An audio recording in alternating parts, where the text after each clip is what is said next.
Welcome guys, আমি আজকে চলে এসেছি একটা নতুন ভিডিও নিয়ে। এই গাছটাকে আজকে রিপোর্টিং করে আপনাদের দেখাবো।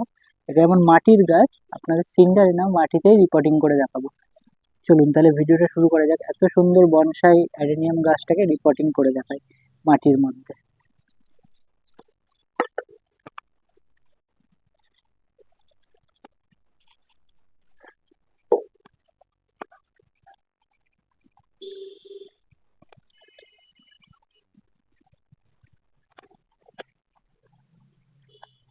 এই যে আপনাদের সামনে এটা আমি খুললাম, এর কোডেক্সটা দেখুন। বাবা রে বাবা, এত বড় কোডেক্স দেখেছেন?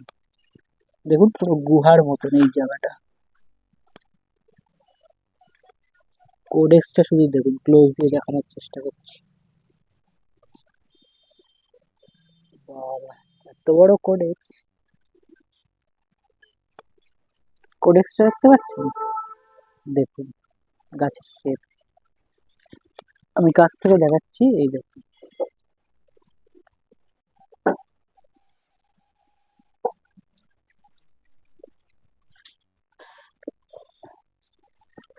এবার এইটা একটু ডিটেলস বলি। এটার বয়স প্রায় 3 বছর। আমি যার বাড়ি থেকে এনেছি সে তো গাছের যত্ন তেমন পারে না। সে একবার ছোট গাছ বসিয়েছিল, কম করে 3 থেকে 4 বছর সে একভাবেই ফেলে রেখেছে, যার জন্য কোডেক্সটা নিচে এত বড় হয়েছে। আমি হলে এটাকে প্রত্যেক বছর রিপোর্টিং করে কোডেক্সটা একটু ছড়ানো, মানে একটু গুহার মতন, যে এইটা চারিদিকে ছড়িয়ে থাকবে পুরো এই গাছের শেপের মতন, এরকম করার চেষ্টা করতাম। তো যাই হোক, গাছটার শেপ এখন এত সুন্দর আছে, এটাকে আমি আরো সুন্দর করার চেষ্টা করব। তার জন্য আমার মিডিয়া বানাতে হবে। মিডিয়াতে যা মর্জি দিতে পারো, লোকে বলে এই দিলে হবে না, গোবর সার বেশি দেওয়া দরকার নেই, অনেক কিছু বলে, কিন্তু আমাদের একটা জিনিস মাথায় রাখতে হবে, এমন সিন্ডার বানাও যেটাতে খাবারও রয়েছে, প্লাস যেন জলটা না জমে। এই গাছ দেখছো কি নরম, একটু জল জমলেই পচে যাবে। এই যে এগুলো বিশাল নরম নরম, এটা এমন নরম হয়ে গেছে মনে হচ্ছে পচে যাবে। তো জলের হাত থেকে বাঁচিয়ে এই গাছটাকে রাখতে হবে। তো সবার আগে এই গাছটাকে যখন তোলা হবে রিপোর্টিং এর জন্য, একবার ফাঙ্গিসাইড দিয়ে ধুয়ে দিতে হবে। আমি এটা এনেছি ড্রাম, তো এতে ভালো মতন ভিজানো হবে। এবার ফাঙ্গিসাইড ফাঙ্গিসাইড এতে ভালো মানে দিয়ে এটাকে আধা ঘন্টা মতন ছেড়ে দেবো, যাতে পুরো ফাঙ্গাস না লাগে, তার জন্য পুরো গাছটাতে যাতে এই পুরো রুটে এই জিনিসটা যাতে ছড়িয়ে যায়।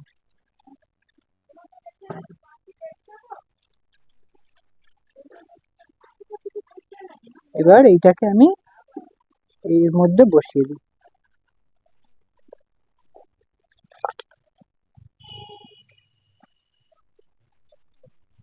বসিয়ে আধা ঘন্টা পর্যন্ত আমাকে এটাকে ছেড়ে দিতে হবে, যাতে ভালো মতন ফাঙ্গিসাইডটা এর গায়ে লেগে যায়।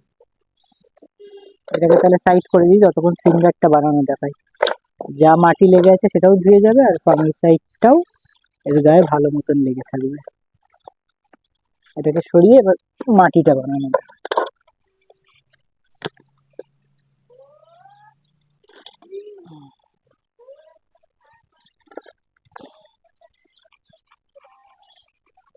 এই যে এই টপটা রিপোর্টিং করব, তার জন্য কিছু আমার ইয়ে নিয়ে নিতে হবে। এই যে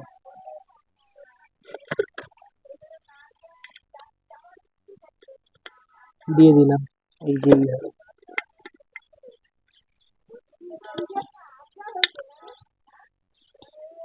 আর এই মাটিগুলো হালকা ভিজে আছে, আমি বলছি যে একদম শুকনো খড়খড়ে করে নেবেন, তাতে কি হবে, মাটিটার অসুবিধা হবে না এই মাটিতে।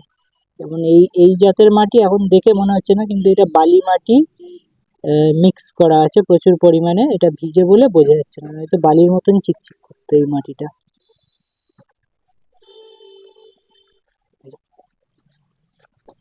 হলো সব থেকে বড় জিনিস এর সিন্ডার। এই সিন্ডার আমি পুরোটাই দিয়ে দিলাম।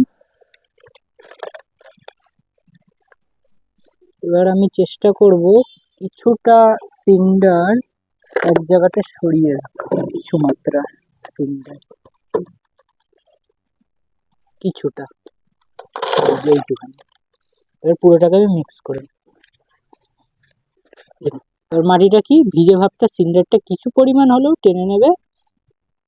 আর মাটিতে যদি কোনো পুরনো পচা শেকড় থাকে শুকনো, সেটা অবশ্যই ফেলে দেবে, নয়তো গাছ নষ্ট হয়ে যেতে পারে, ড্যামেজ হতে পারে মাটির বদলে সেটা থাকলে। এই যে আমার ঝুরঝুরে মাটি রেডি। আমি গোবর সার কিছু দিইনি, কারণ এই যে বললাম না বালি মাটি, এতে আমার গোবর সার দিয়ে আমি পচিয়েছিলাম 1 বছর পর্যন্ত, তাই আমার গোবর সার আর দেওয়ার প্রয়োজন পড়ছে না, কারণ গোবর সারের মেন ভিটামিনটা এতে রয়ে গেছে পচা মাটিতে। কালো ছিল, শুকনো থাকলে কালো দেখাতো, এটা এটা ভিজে বলে হালকা মাটির কালার দেখাচ্ছে, এটা দেখতে পুরো ভার্মি কম্পোস্টের মতন।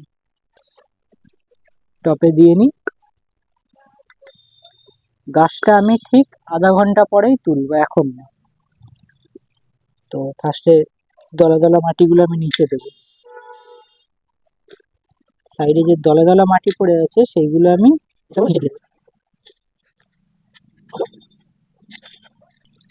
জাস্ট গাছের শেপটা একটু দেখার জন্য নিচ্ছি।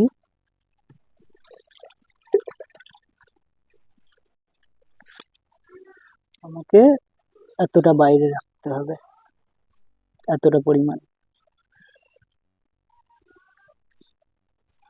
তার জন্য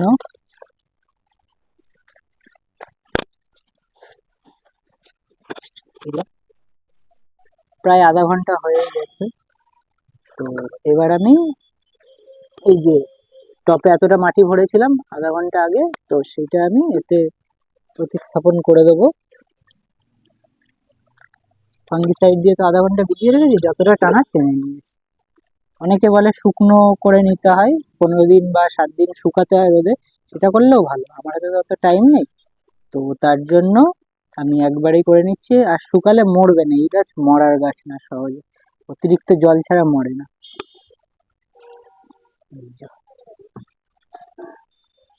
জাস্ট বসালাম। এই গাছটাতে এখন এমন দেখছেন, এর আগে এই যে প্রত্যেক ডালে ফুল ভরেছিল। আমি চেষ্টা করব, এটা তো নর্মাল জাতের, যে নর্মাল গোলাপি কালারের ফুল ছিল যার বাড়ি থেকে এনেছি, এখানে যত ব্রাঞ্চ, আমি চেষ্টা করব ততগুলো জাতের মাল্টিগ্রাফটিং এতে করা। দাঁড়ান, এই যে সিঙ্গারটা রেখেছিলাম আলাদা করে, এটা এখন এই যে গোড়াগুলো আছে গুহার মতন, এখানে ঢুকিয়ে দিচ্ছি। তাহলে কি পোকামাকড়ের হাত থেকে কিছুটা হলেও বাঁচবে, আর জলটা জমবে আমার ভেতরে। আগের বার যেমন মাটি ছাড়াতে খুব অসুবিধা হচ্ছিল, ওর গোড়ায় মাটি ঢুকেছিল।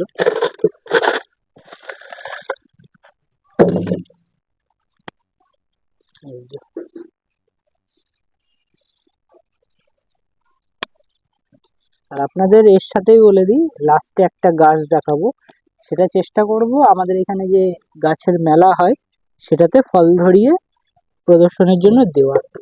দেখতে প্রচুর সুন্দর লাগে যখন গাছটাতে ফল আসে।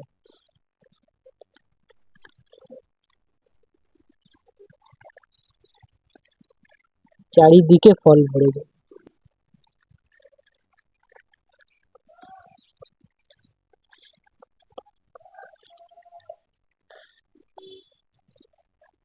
লাস্টে যখন জল দেবো, ফাঁকা জায়গাগুলোয় মাটি গলে অটোমেটিক্যালি চলে যাবে। এই নিয়ে ঘাবড়ানোর কোনো দরকার নেই। কিছু শিকড় বাইরে আছে বলে যে গাছটা মরে যাবে এমন কোনো ব্যাপার নেই। যারা অ্যাডেনিয়াম করে তারা জানবে অবশ্যই যে প্রচুর লোকে শিকড়টাকে বাইরে রেখে দেয় যাতে সুন্দর লাগে। এই গাছের উপর সাইডটা যেমন এই যে পুরো এরকম সাইজ, নিচে শেকড়গুলো দিয়ে শেপ দেওয়া যায়। যারা অ্যাডেনিয়াম গাছ করে এক্সপার্ট লেভেলে তারা জানে।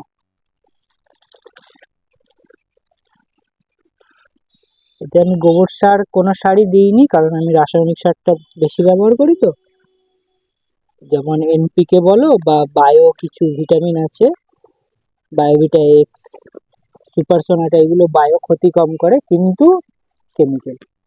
তো আমি সেইগুলো দিয়ে গাছের অ্যাডেনিয়াম বলো বা আদার্স যেগুলো, সেইগুলো দিয়ে করার চেষ্টা করি।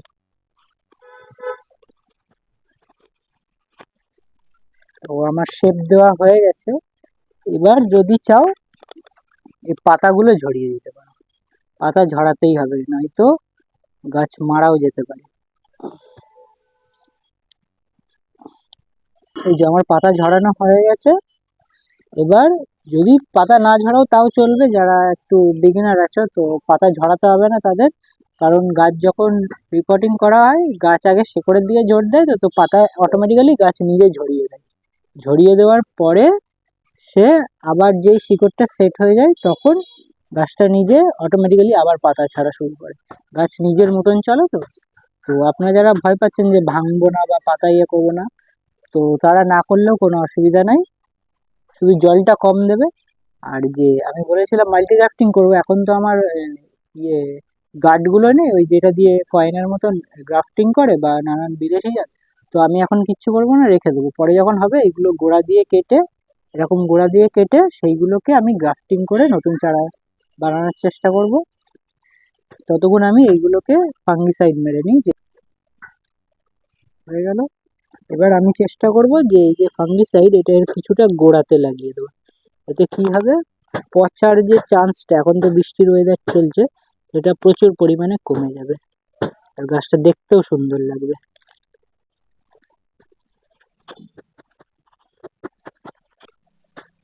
রুটেও একটু দিয়ে দিচ্ছি যাতে কোনো অসুবিধাটা আমার ফেস করতে না হয় পরে।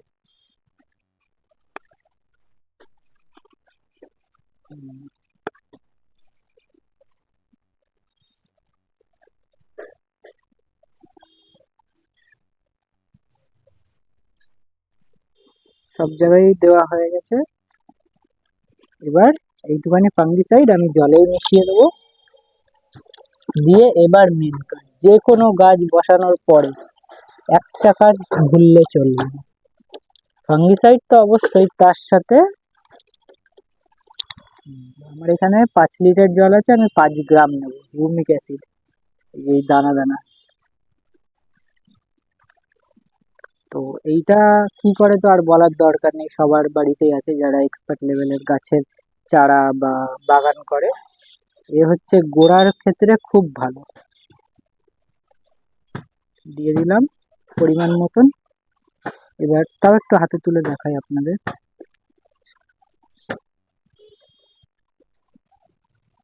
এই যে,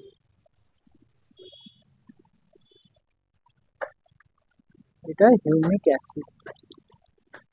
এটা যদি ভালো মানের না পান, লোকে আপনাদের ঠকায়, তাহলে কিন্তু কোনো কাজে আসবে না এটা, আগেই বলে দিচ্ছি। আমরা যখন জানতাম না তখন আমাদের একবার ঠকিয়েছিল, বাজে মানের হিউমিক অ্যাসিড দিয়ে বলেছিল ভালো, আমরা তো জানতাম না কোম্পানির নাম বা কিছু।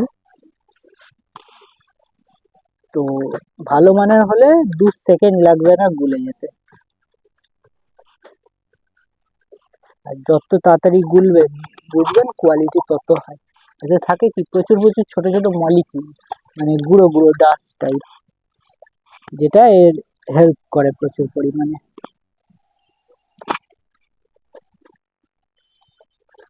এবার আমি humic acid plus fungicide mix করা।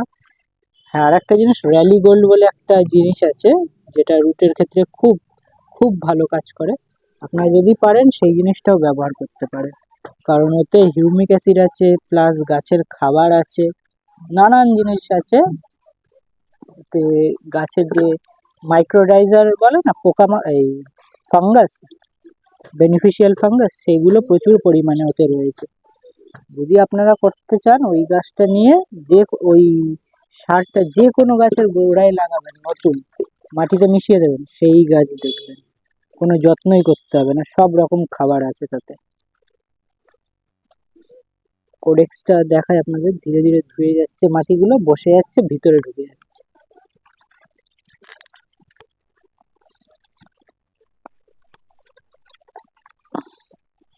হয়ে গেল আমার এটা রিপোর্টিং।